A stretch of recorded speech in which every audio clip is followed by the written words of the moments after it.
जहाँ तक राज्यसभा के अंदर हंगामे का प्रश्न पैदा होता, उसके कारण था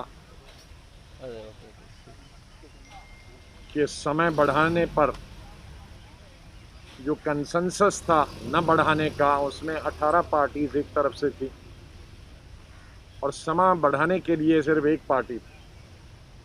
तो हमेशा जब कंसेंसस लिया जाता है तो जो मेजॉरिटी पार्टीज है उसका डिसीजन माना जाता है, जो कि नहीं माना गया और उसके चलते जो बिल है वो शोर शराबे में पास किया गया।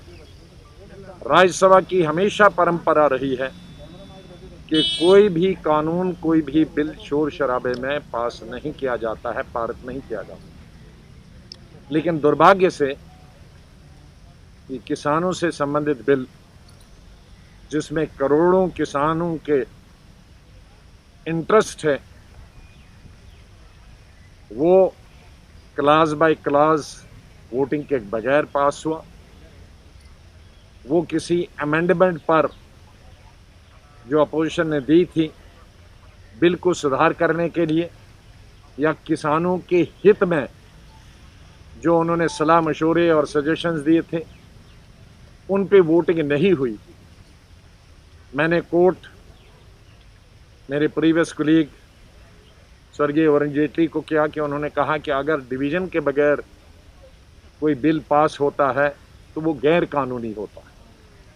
वो एक अच्छे वकील भी थे, एलओपी भी थे।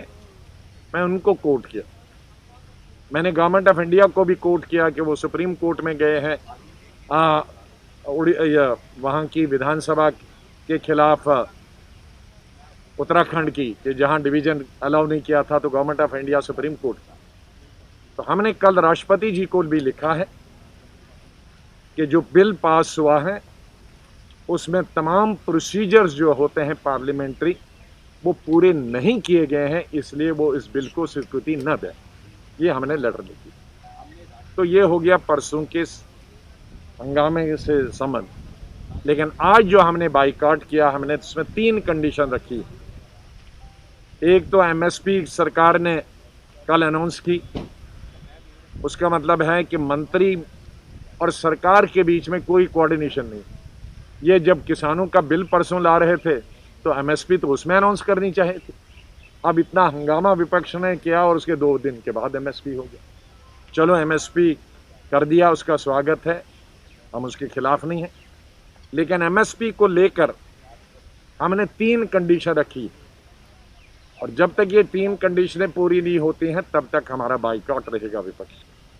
3 कंडीशनें हैं। नंबर 1 कि बिल में जो प्रावधान रखा गया है, पहले तो हम चाहते हैं कि माननीय राष्ट्रपति जी उसको स्वीकृति न दें, उसको परमिशन न दें, ताकि उसमें अमेंडमेंट लाई जाए।